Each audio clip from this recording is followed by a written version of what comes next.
Hello, everyone. This is Ron Sparkman from OpportunityU.com. I love Mars and Red Planet Radio. And today we have a very special guest to talk about the journey to Mars. Joining us today from NASA is Jim Wilson. Jim, how are you doing today?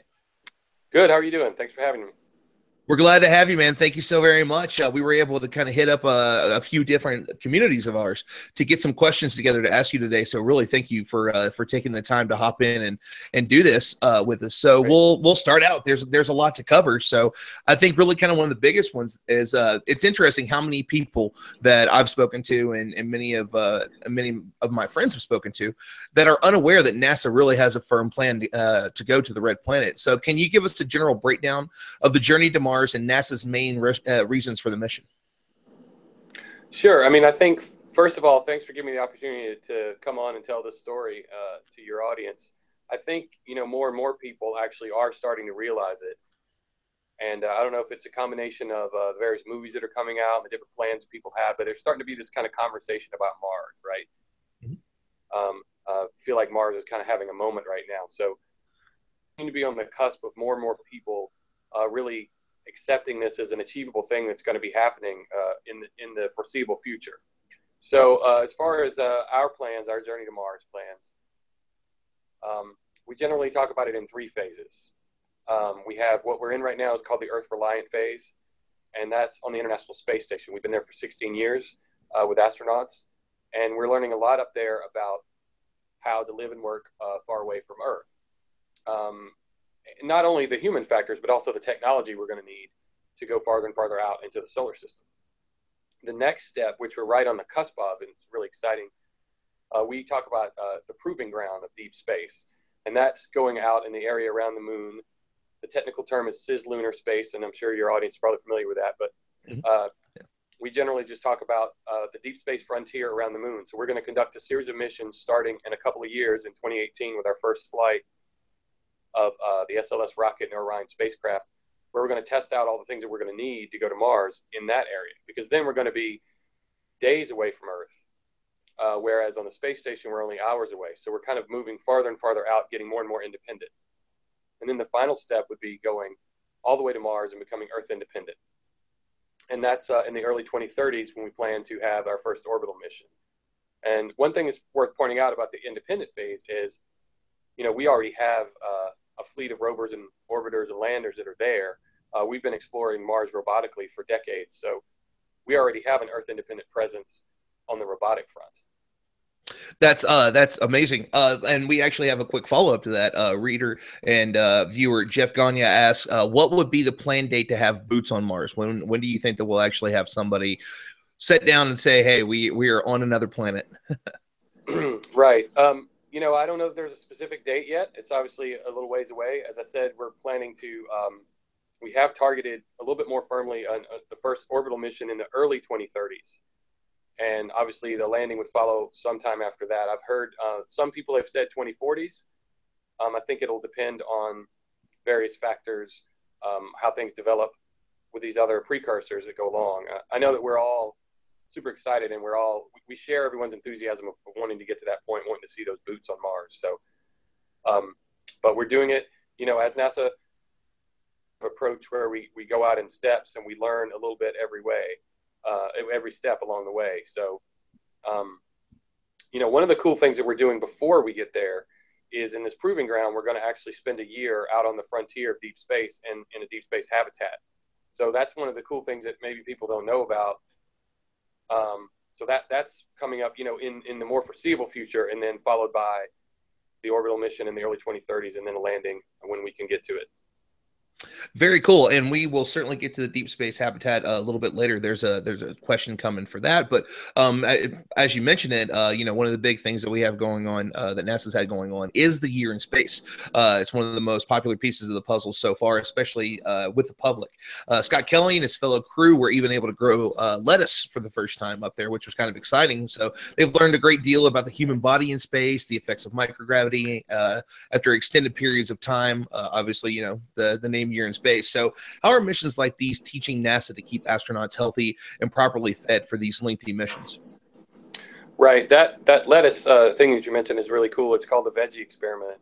And actually here at NASA headquarters in Washington, in our main lobby, we have a replica version of it. So every day when I come in, I get to walk past this little plastic box with the glowing pinkish purple lettuce in there, and see basically what they did on the space station.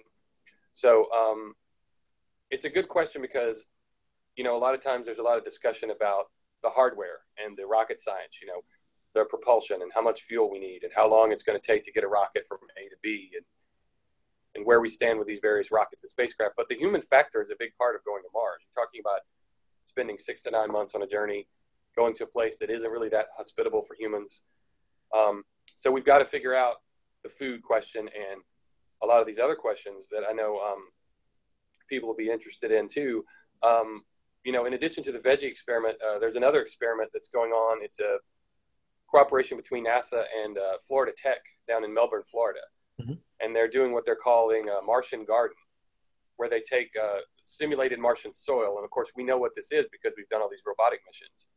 And they're growing vegetables in the simulated Martian soil and then also growing it in regular Earth soil to compare the differences. So I think they've already done lettuce, and they're planning to do cabbage and kale and peas and tomatoes, all those healthy foods that people want to get us to eat sometimes. So that's forces to eat, but it's good for you. Okay. It is good for you. And there's a whole group, dietary group based out of Johnson Space Center in Houston that does nothing but work on what the astronauts eat up there. Mm-hmm. And then, other things that we're learning, you mentioned, the whole year in space, Scott Kelly did dozens of experiments with his Russian counterpart, Mikhail Kornienko, while they were up there on everything from, the effects of weightlessness to radiation to stress, all kind of health studies. And then he also, you may or may not know about this, he has a twin brother, Mark. Mm-hmm. They're doing a twin study too, and scientists love to study twins because the genetic similarities, it makes it easier to see the differences pop out. So we're hoping we're going to learn a lot from Scott's mission and future missions like that tell us what we need to know to send people even farther out. Fantastic. And a little bit earlier, you were mentioning that one of the upcoming missions is really going to be going into deep space. And that's actually one that a lot of people are interested in. They mentioned it. They talked about it a little bit at the Mars Society convention this past September. And it's the Asteroid Redirect Mission, or ARM. And so can you tell us a little bit about that and what part that plays in humans being successful on the journey to Mars? Right. ARM is really fascinating to me. And I don't know how many people know the details of it, but one of the cool things about ARM is, it's this great example of robotic and human exploration working together, which is exactly what we're going to have to do when we send people to the surface of Mars. So for those that don't know, it's a 2-part mission. We send a robotic spacecraft out to capture a boulder from an asteroid and bring it to a stable orbit around the moon. And then what we'll do after that is we'll send the crew up on Orion, and they'll rendezvous with the spacecraft that's holding onto this boulder. They'll do a spacewalk. They'll collect samples and bring them back to Earth. So as far as what that does for Mars, there's several things. First of all, the robotic spacecraft, we're going to use solar electric propulsion, or SEP. Everything's an acronym for us, but solar electric propulsion. And that's seen as much more efficient than the traditional chemical propulsion. So it's something that we want to look at in terms of moving these large masses when we have to start moving things out to Mars, like habitats and other infrastructure to support humans. We want to maybe use this solar electric propulsion. So we get to use that.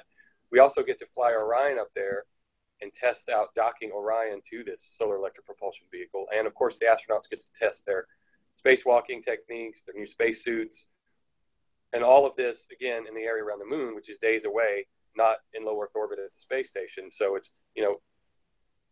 I don't want to say in between here in Mars, because Mars is much farther, but it's farther out. It's on the path to get us farther out. So they're testing all these techniques, but it also has some scientific value in that, astronauts are going to be able to bring back a lot more mass in terms of a sample than we can ever collect robotically. So it teaches us about asteroids and about our solar system. And they're also going to practice some techniques that we call planetary defense. The idea that, maybe there's an asteroid that we are concerned about that we would maybe want to try to move. So they're going to test out methods for doing that. So there's a lot of different aspects to the mission. Well, it's a really good thing that you guys didn't come up with that before Michael Bay's movie in the 1990s, because he would have been upset had you guys just Right, said, "Oh, we've already got that figured out. It's nowhere near that right, fantastical. So there will be no Armageddon. NASA's working on it. They got us covered." So that's all. That's that's the always good plan. news to hear. We hope not.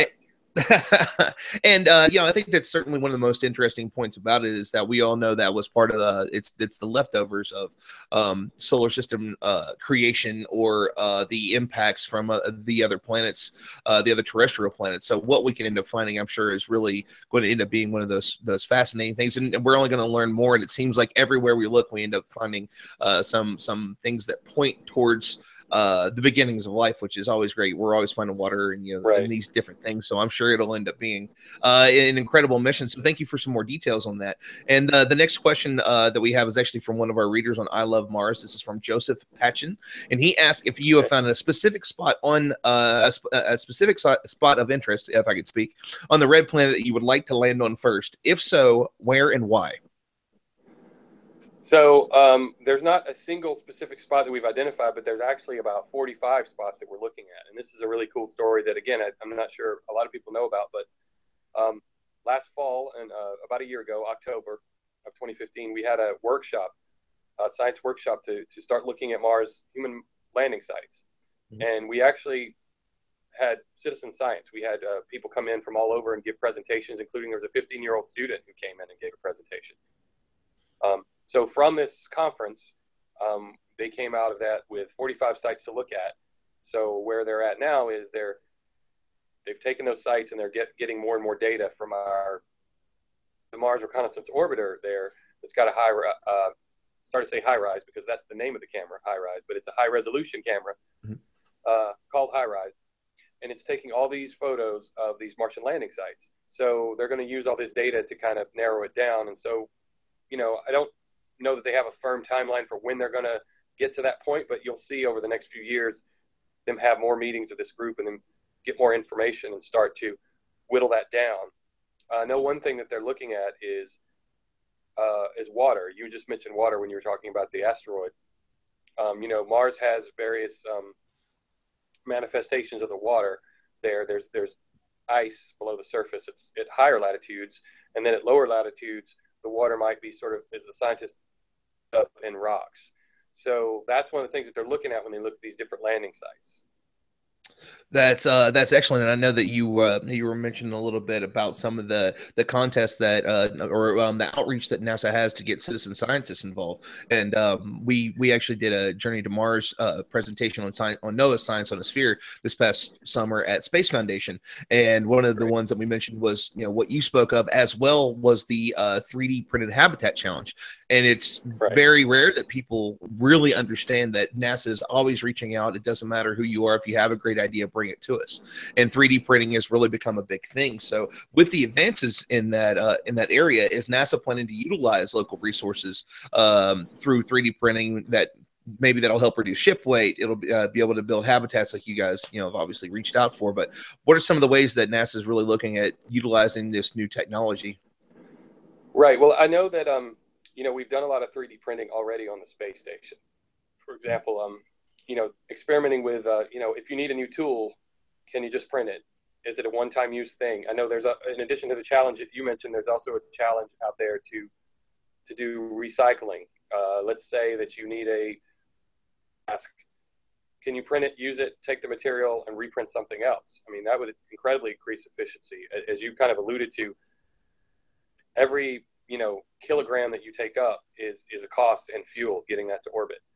So, and when you go to Mars, of course, um, one of the things that we talk about a lot is we can't take everything we need with us. So we have to learn how to live off the land. So this challenge that you mentioned, it's the 3D Habitat Challenge. And the first phase, they were just designing sort of, I shouldn't say just, but they were designing, architectural concepts. But now we're in phase two, which closes out the end of January. And if people are interested, they can Google 3D Habitat Challenge at NASA. But the second phase is more focused on demonstrating, how can we actually take the resources that are on Mars, the soil, basically, plus whatever recyclables we have with us, and actually print something that can be made into a habitat. So I'd say we're very interested in it. I think it's at the phase where we're studying it. We're looking at proposals, but definitely has a huge advantage in being able to reuse material. If you think about it, there may be a lot of things that the astronauts take with them on the journey out that once they get there, they're not going to need anymore. So wouldn't it be great if we could take that and use it for building a habitat or a tool or whatever we need?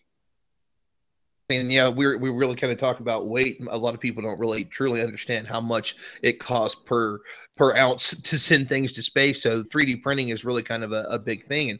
And speaking of space and really kind of having limited area, if you've seen the Orion, and many people probably have, it's in different areas around the country where you can kind of see a look at it, and especially you can see it online. Is that while it'll fit astronauts, it's not really something spacious. It's not somewhere you would want to live.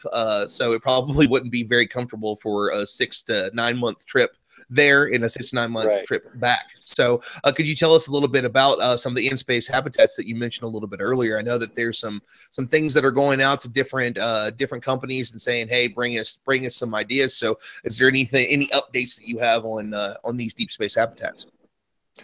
Right. I mean, to kind of amplify your point a little bit, I've been thinking about this in terms of sort of if you're going to take a road trip, a day or maybe a 2 day road trip, you might pile everybody in your SUV or minivan and throw your gear in there and head out. But if you're going to spend 3 weeks going to the national parks and going cross country, you might want to rent an RV Mm-hmm. just to be more comfortable. And that's kind of what this is like. So Orion is, as you say, it's bigger than Apollo, but it's not really something that you would survive in for a 6 to 9 month um, journey. It's not designed for that. So as you referenced, we've got 6 companies right now that are working on ground prototypes for these habitats.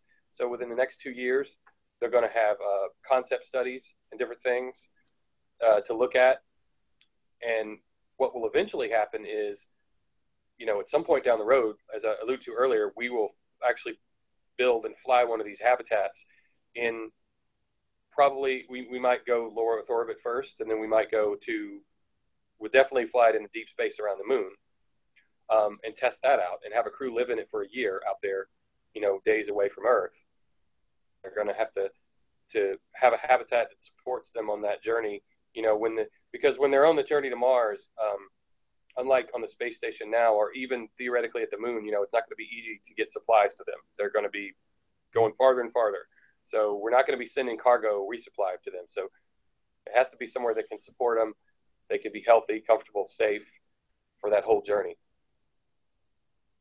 And that's great news, especially because as you mentioned, I don't think anybody wants to be stuffed in an SUV for 6 to 9 months. And even though you see it, it looks a little bit spacious. There's not really a lot going on in there. And you talk about kind of Right. being on top of you and 3 other people that yes, you've trained with for years. I can't imagine trying to stay on top of each other for that long, and then especially getting there. So it's great to see Right. that outreach and some of the ideas that we're going to see moving forward. And so the next question that we have is pretty obviously inspired by The Martian. Everybody saw The Martian, and we all know how it starts out. Tragedy happens, some unforeseen circumstances. And while we know that there is the abort system that will be a part of Orion and SLS, everybody knows that space is hard, and astronauts are willing to make that ultimate sacrifice. But in case something were to go wrong on the red planet, can you give us an idea of what the contingency plans might be in case something were to happen there, where they would have to make an emergency evac or something like that? So, as far as an official contingency plan, it's a little early to have that. I know not have plans. I would think, my opinion is that, one aspect of it would be having a diverse crew there to deal with different contingencies. And also, we have this Mars ascent vehicle that we're going to have to get off the surface, whether it's a good scenario or a contingency scenario. So that's another piece of the puzzle that has to be developed. But Mars, as you referenced earlier, we know that the space flight in general is hard, and getting to Mars is especially hard. You've got to get the crew there safely, you've got to land, and you've got to figure out a way to live there. And these are all challenges. But we believe that it's well worth the risk because there's so much we can learn from it. And I think that's really sort of kind of everybody, almost everybody that you talk to that's interested in it. I mean, there was an entire contest to see how many people wanted to go to Mars and say, hey, you're going to go to Mars and you're probably going to live out the rest of your life there. And 250,000 people signed up for it. Even Right. more so would probably do so now, as much as it's kind of blown up. Over the last few years, that Mars has really become that focus. Andy Weir and The Martian did it, and quite a few things did. So I think we're only going to see that interest go up more and more. And I think everybody knows the risk. Any single astronaut does, and especially the people that are in school today, that are inspired by it today. They know what it's going to be. And NASA's got 25 years. They're pretty good about figuring things out. So the next question we have Right. comes from Dean Little, and he asks, "What's one of the coolest things about the Journey to Mars mission that maybe people don't know?" Well, one cool thing, I actually kind of go back to something I talked about a little bit before when we were talking about the selection of landing sites. Um, so people probably have in mind the Apollo missions, where a crew would go to Sea of Tranquility or Ocean of Storms or Taurus Littoral Valley or spend a few days and come home. We're talking about on Mars is completely different. It's a concept called the exploration zone, and it's basically a 120-mile diameter circle. So we pick a place that has great scientific interests and also resources where they can live off the land. And then we send crews to that same place over and over again. And, they will go out in rovers and they will explore this entire large region. The Apollo guys were never able to go that far away. The later missions did have rovers, but nowhere near the distance that we're talking about, driving 60 miles out from the center of this zone to explore all these different geological features, all these different resources. It's similar in some ways to what we have on the International Space Station. We have a scientific outpost, send a crew, they stay, they come back, a new crew goes up. Another example here on Earth is what we have in Antarctica, where we have these scientific research bases, and they're established bases, and we send people that go and come back. So I'm not sure that a lot of people know about that, but I think it's a pretty cool concept. Yeah, and I think, as you mentioned, a lot of people are really thinking that you're only going to have a few days there. No, they're going to be there for a while. We have to we have to wait till they have the chance to come back. There's really going to be that opportunity to be able to see and do so many things. And I don't think a lot of people understand just how little the rovers really have the chance to kind of move around and check things out. That what humans will be able to do in that time frame is going to be just exponentially more impressive than what we've been able to see, even with the amazing work the rovers has done so far. So I think that's kind of an exciting one. And we got the big question. Everybody kind of asks, "Can I go?" That's the one that have probably 30 or 40 people ask that. So why not everybody can obviously travel to Mars with NASA? Could you maybe share some advice for aspiring NASA astronauts that want to be among the first ones to step foot on the red planet? What's it take to be a NASA astronaut that's going to be able to be a part of the journey to Mars? Right. Well, I'll first of all say if I was able to decide who could go, I would probably put my name on the list to go. But um, I share that same interest. It's such an amazing adventure. But in terms of wanting to be an astronaut, the interesting thing about that is it really has changed over the been going back to shuttle and now a station, and certainly going forward to Mars. We have a lot of different skill sets. We have doctors, we have educators, we have um, astronomers, different kind of people in different fields of science, and that kind of diversity really makes the crew thrive. And so we saw in February, we closed out our most recent recruitment drive for astronauts. We had it was open for a couple of months. 1,000 people apply, and that was more than double our previous record, which was back in the 70s. So Putting it out publicly certainly helps. those I are know going I to was be interested. announced. Right, right, and social media helps with that too. Mhm. And so that summer, and that 18,000 will be whittled down to 10 or a dozen or so that get chosen, maybe even as few as 8. Depends on what they get. But those people could be some of the first to fly some of these missions to the proving ground, and maybe even on to Mars.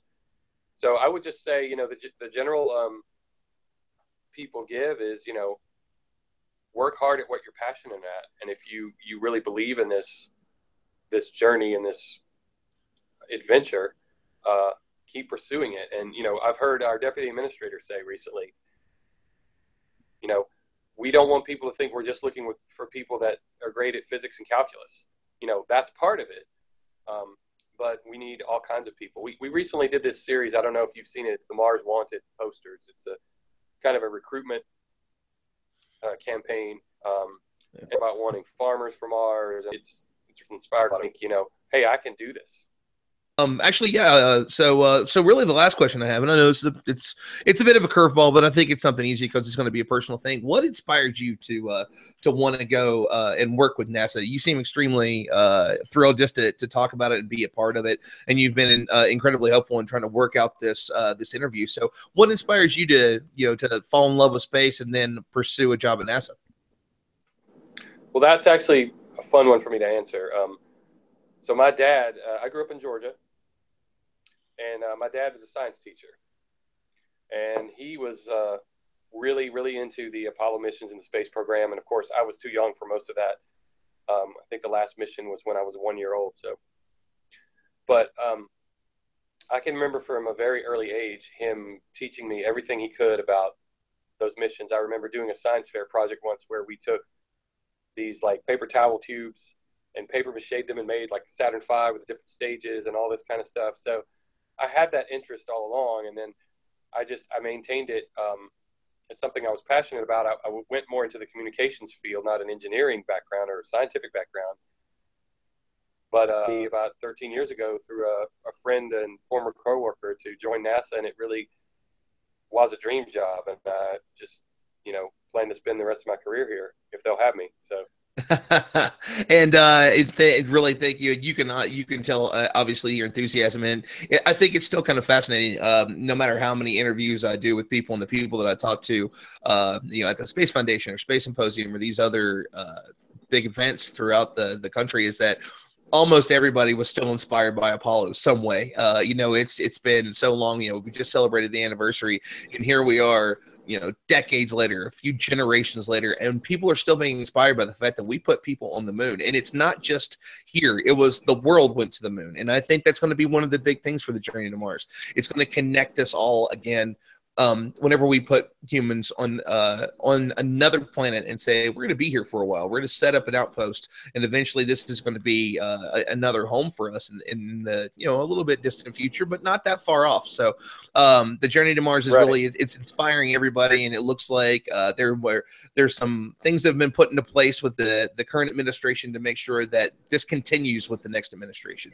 And it seems like even with all the news, the back and forth, even with the new administration coming in, even they seem excited about it, that deep space exploration is where we're going. So it seems like really it's solidified, and we're going to get out there. So this information was amazing. Thank you so much for sharing this with us today, Jim. We really, really appreciate your time, and we can't wait to get this out there and share it with everybody. And if there's anything that you want to share, like maybe where people can find you on social media, or if there's any websites for NASA that you want to kind of get out there to people, you can feel free to share them with them now. And then, of course, we'll drop them below the interview as well. But if you want to tell us social media, that maybe we can get some more information on what's happening with the journey to Mars. Yeah, I would just encourage everyone to follow, if you're not already following NASA's social media, at NASA on Twitter, NASA Facebook, and then definitely on the website, check out the nasa.gov/Journey to Mars page. It has all the latest news and information, as well as if you want to dig into the more, overriding story aspect of it, you can get to that too. All right, Jim, thank you once again for your time today. We appreciate you. Everybody, we'll see you on the next episode. Thank you so much.